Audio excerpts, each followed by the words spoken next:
What's up, y'all? I'm waiting for my daughter coming out of dance class here, and I'm going to record a quick little intro for you for this next episode. And this episode is something different than I've traditionally done on the podcast. I have a good friend named Alex Hormozi, and I met Alex at a mastermind, Russell Brunson's mastermind, probably 3 years ago or so.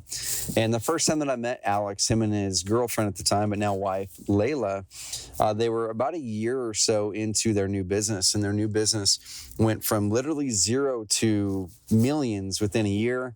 And he's only about three and a half, maybe 4 years into the business, and they've done over $100 million in revenue in those years. Now, you might ask the question, how did they do that? And how does this relate to you as a real estate investor or you as a real estate agent? It relates in a big way to you guys and gals. Because what he talks about in this episode that I was listening to, I was jogging and getting 5 miles in about a month ago, and I was listening to a bunch of his episodes. He's got an amazing podcast for any entrepreneurs who are looking to scale. And I was listening to this one called CEO to Investor. And the mindset that he talks about is so powerful in there. What he talks about is the mindset that we need to shift into in order to get to that next level in business. We need to move from small business owner to CEO to investor. And he talks about the long-term mindset that goes into that and how you invest in marketing, invest in things today that might not get results today, but you're investing for a year out. But the way he explains this concept is so good. I want to introduce you guys to Alex Hormozi. This is his podcast episode. I got permission, but this is his podcast episode you're going to listen to. And he helps do what we do, kind of, but for gym owners. And he does it on a really, really big scale. Guys, so I want to introduce you to my friend Alex Hormozi, insanely successful entrepreneur, insanely wise guy. And I want you to listen to this episode called CEO to Investor and think about how you as an agent or an investor can adopt this mindset, no matter how big or how small your business is. How can you adopt this mindset and think long-term, shift more of your thinking to long-term, shift more of your thinking to what are you building momentum for, and less of your thinking to what are you doing today. All right, guys, welcome in Alex Hormozi.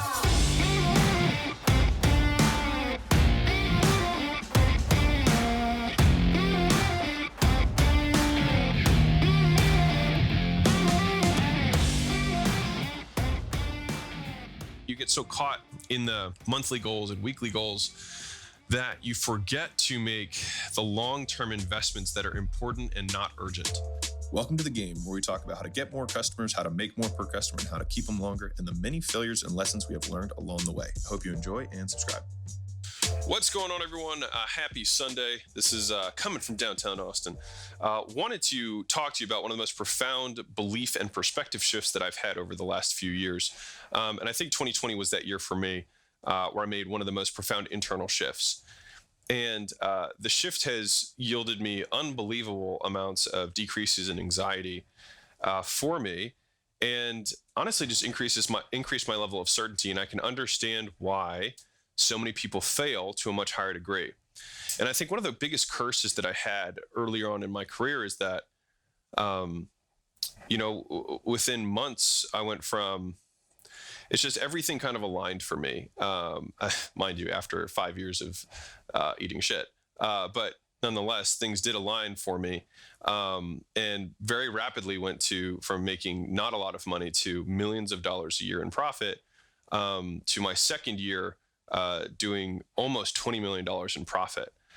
And that fundamentally, I think, ruined me in a lot of ways earlier on, because I saw that as my benchmark. You know what I mean? I saw that as like, if a business is not doing this, then it's failing, we're doing something wrong.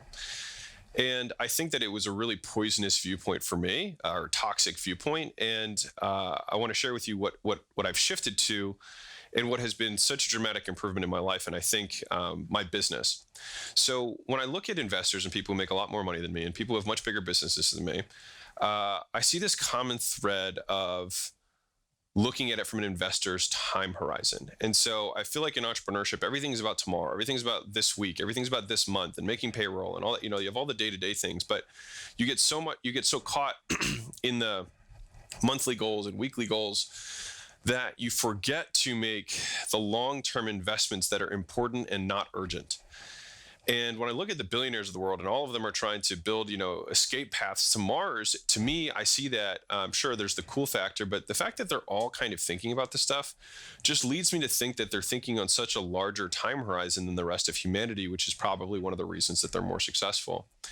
And one of the things to think about this is kind of fast versus inevitable.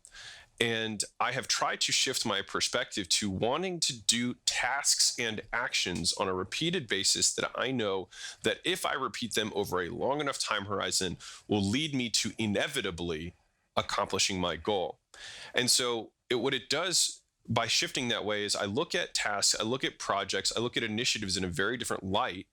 I also I wasn't super affected by competition in general mentally because of other things, but I think this has been probably the last nail in the coffin for me in terms of like, well, so-and-so is making more or whatever, right? The things that we do to compare ourselves. If you remove the time horizon and think of not next year, but maybe next decade, right? I've been using 5 years because that is a timeline that I feel like I can wrap my head around and is real for me. I had a mentor reach out to me and he was like, and this guy sold his thing for 3.4 billion. And he's like, bro, you need a 100-year timeline. And I took that in. I accept that. But it's not real for me yet. And so 5 years is something that is real for me that I can believe in. And so what that does is if you think about time as an inevitable force that's going to move forward one way or another, think about for a second how, and this is for me, do I see time as a threat? Do I see time as a liability, something that I'm always saying is working against me? Or is time an asset that is working for me? And I think this has been the single greatest shift in perspective for me, is now seeing if I extend my time horizon, then time stops being a liability and a threat and becomes an asset. And how things compound over time now works to assist me rather than hinder me. And so I'll give you a simple example. So I have never believed in SEO, right? Or really even inbound marketing. And I have had a major shift in perspective on this probably in the last 12 months. And the reason for that is because, if your first 12 months of doing, SEO, and I'm saying that as a catch-all term, really just any inbound marketing, and that is not paid advertising that results in people, because that's technically kind of still outbound, right? You're putting ads out there and then getting people to respond, rather than basically pool-based marketing where you're creating a water hole for people to come towards, right? And so I've never really invested much thought into inbound stuff at all. I mean, the only example of that is really this kind of vlog/podcast, which I never did for really any business purposes. It's just more for me to document my journey. But nonetheless, thinking about this in terms of that perspective and I've been talking to people who are like, oh yeah, we have this, it's taken us 5 years to build this asset, but now this asset creates 3,000 applications a month for our software or for our whatever, right? And I think to myself, I'm like, man, just building a machine that just consistently, month over month, creates more and more and more inbound interest is just wildly compelling to me. And so I think to myself, okay, sure, we're going to have our outbound things, both outbound in terms of manual outbound with people, cold call, cold email, et cetera, cold DM, but also we have our outbound with paid advertising across platforms. But the kind of the third piece to this is, what can we, quote, invest in that if I did it over 5 years, I believe it would be unreasonable for me to not have built another channel that is reliable and sustainable and enduring. And so you'll probably see some more things from me in the next 12 months along that line because I think it's really awesome. And I want to use compound growth to my advantage rather than as a hindrance, rather than as something that I compare myself to and feel always inadequate. And so what I think that the shift from the CEO to investor mindset has helped me with is the stress that I put on myself for like quarterly goals and looking at someone else who might have started at the same time as me and is doing better than me. Because then I get to think to myself, okay, but we're not comparing ourselves now. We're comparing ourselves to what's going to happen in 20 years, right? Will their company still be here? And I'm trying to build something that endures, that lasts, that maybe even can be passed on to a future generation. And I don't think those were ever thoughts of mine when I was starting my entrepreneurial career, and I wish they had been. And so I don't know where you're at right now, but maybe if you can take that perspective and think to yourself, what could I create that, and what tasks should I do? What projects could I invest in that, even if they don't pay off this quarter or next quarter, or even the next 12 months, I think that it would be inevitable that I would have a disproportionate payoff 5 years from now. And obviously that begets the obvious, the single greatest constraint that most people have, which is they can't do anything consistently. But I believe I can do things consistently. And I think that many of the people listening to this can do things consistently. And so if you have that character trait already, you've developed that discipline, I feel like using that discipline to invest in things that are going to create disproportionate returns is a good use of time, right, for us. And so I'll give you a real example around this. We're looking at doing an initiative on the gym launch in our gym launch company related to just generating more, inbound applications and whatnot. And I was talking to our GM about it, and I was saying, listen, let's not think about that for like this quarter. We can start now, but let's not measure the ROI until, next year. And I don't think I would ever have said something like that a year or two ago. I don't even think it would even be a thought. But it's been wildly freeing because there's so much less pressure around initiatives. And I think it actually improves the quality of the initiative and the execution of the team, because they're not immediately being like, oh, it's been a week and it's not working, so we're failing, right? And so let me give you another really good nugget that I've had recently around this, which is rather than looking at week over week, month over month sales growth, instead, I asked myself the question, what one thing, if I tripled it in our company, what non-sales related, what non-revenue related thing that if I were to triple it, it would be unreasonable to believe that my company would not triple as well. And for me, that was inbound qualified, or I'm saying inbound, but just number of qualified applications generated. That was a metric that I was like, okay, sometimes when you're increasing the number of applications that are coming in, you have a new salesperson or new sales team, and their close rate is low. It happens, right? It's part of scaling a business. But over a long enough time horizon, it would be unreasonable for me to believe that if I were to triple my number of applications, I would not see a proportional increase in sales. And so what's interesting to me is that I've never actually thought about a leading indicator, because I have leading indicators on churn, which is like customer activation, and I talk about that in other stuff. But I've never actually had a leading indicator on growth, which is fascinating to me that I've never had this, which is like hilarious. But actually measuring the number of sales accepted leads, and so that's defined as a lead that the sales team accepts because they showed and are qualified, right? They are the type of person who we can serve. They have the size business that we work with, and they showed up and they have interest, right? So that would be a sales qualified lead. And so trying to say, I want to increase sales by 5% a month is a fine goal. The thing is that there are so many other variables that can affect it in a short time horizon like that.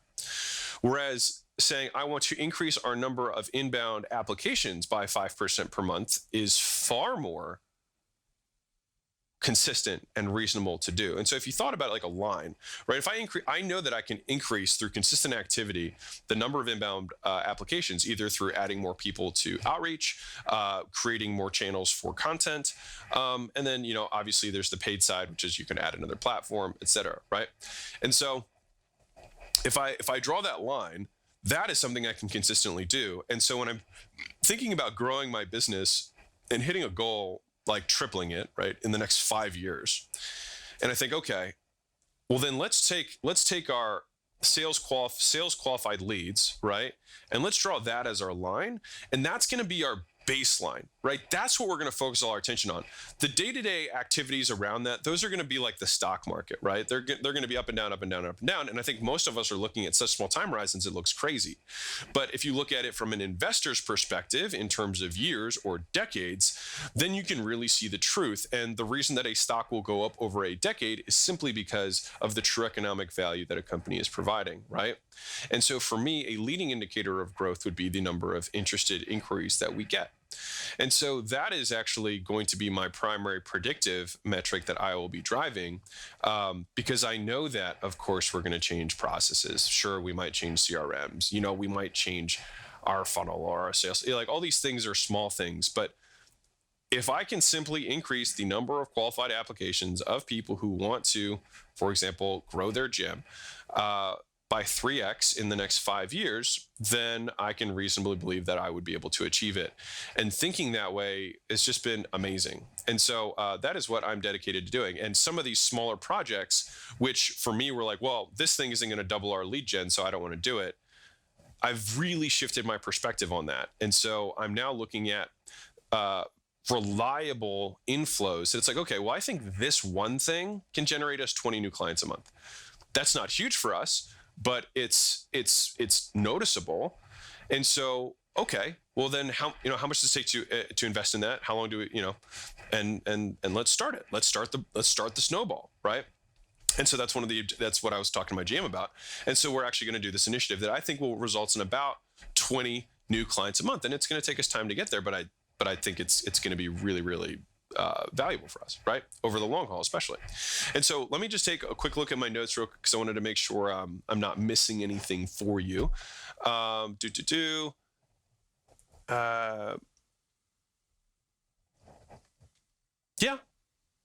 I think that's my biggest thing, right? That's pretty much my message for what my biggest perspective shift has been, is thinking about a 5-year time horizon, shifting from CEO to shareholder, shifting from CEO to board member or advisor, and thinking about it over those time horizons. And I feel like if you can just make that change, I wish I could explain to you how much less stress I have.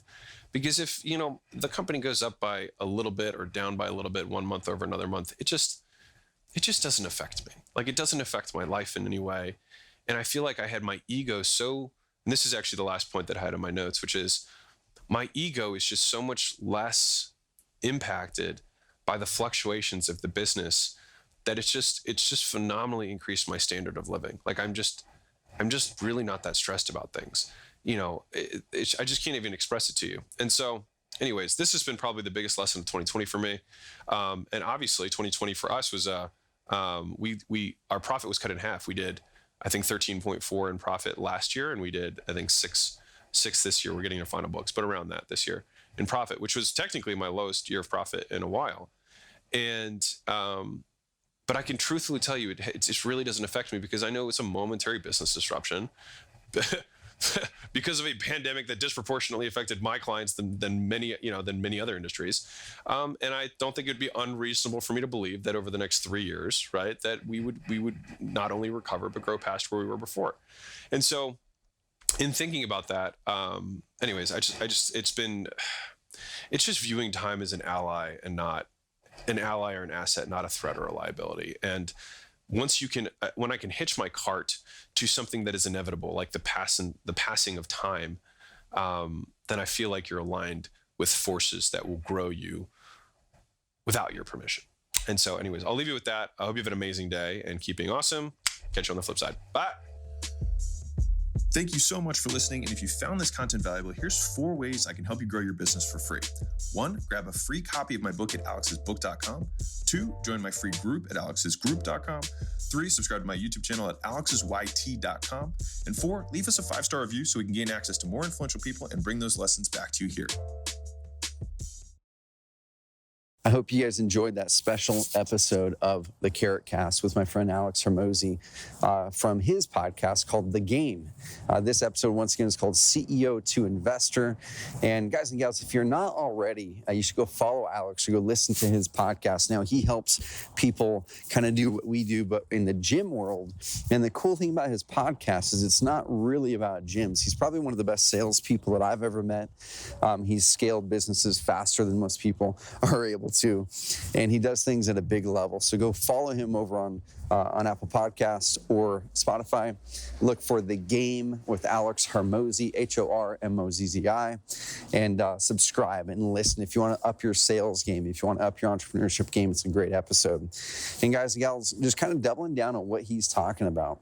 Moving from CEO to investor isn't just about you pulling away your time. Now, that's what a lot of people think. A lot of people think moving from CEO to investor is meaning you working less in your business, meaning you're pulling away and being a passive participant in the business. Now, that is one way to do it, right? Richard Branson is an investor or owner in hundreds of businesses. He's not the CEO of them. And so that is part of the transition if you want to make that to more impact and more freedom. But at the end of the day, while you're still running your business, you can still make those moves to think like an investor, think the way that an investor would. And it's usually on a lot longer time horizons, thinking over a 5-year time span, 10-year time span, 1-year time span, even longer. What do I need to do today to build momentum for a year out, for 3 years out, for 5 years out, where so many people are thinking about what they need to do today to build momentum for next week or next month or next quarter. So guys, expand your time horizons. Go follow Alex Hormozi. And I want to see you guys win, not just next month, not just next quarter, but I want to see you win and build evergreen results next year, year after that, 3 years after that, where you're going to be looking back going, oh man, the momentum I've been able to build because I expanded my time horizon and because I went all in on organic and evergreen is way greater and gives me much more freedom than I ever would have had if I was just looking at what to do for marketing in the month and in the quarter. Guys, have an amazing rest of the week. If you haven't heard already, we open up our Carrot Camp tickets. I'm walking by a frog outside as I speak. That's what she is here. But we open up our Carrot Camp tickets for our upcoming Carrot Camp. You guys can go to carrotcamp.com. carrotcamp.com, and we limit it to just 15 people, guys. If you guys are ever looking for that mastermind experience but not having to commit to a $25,000 a year ticket, we have people coming back to Carrot Camp every single year where it's their second, their third. We have, I think, a fourth time returner coming back to Carrot Camp because they're getting such great value. And go to carrotcamp.com, check out the big names who have come to Carrot Camp between Max Maxwell, Brad Chandler, the owner of Express Home Buyers. I can keep on going down the list. Just amazing, amazing entrepreneurs who have come to Carrot Camp, whose lives have been changed, businesses have been changed, and we want you to be the next one. Go to carrotcamp.com, reserve your ticket, 15 spots only. When they sell out, they sell out. And we do 2 a year, and that's it, guys. carrotcamp.com.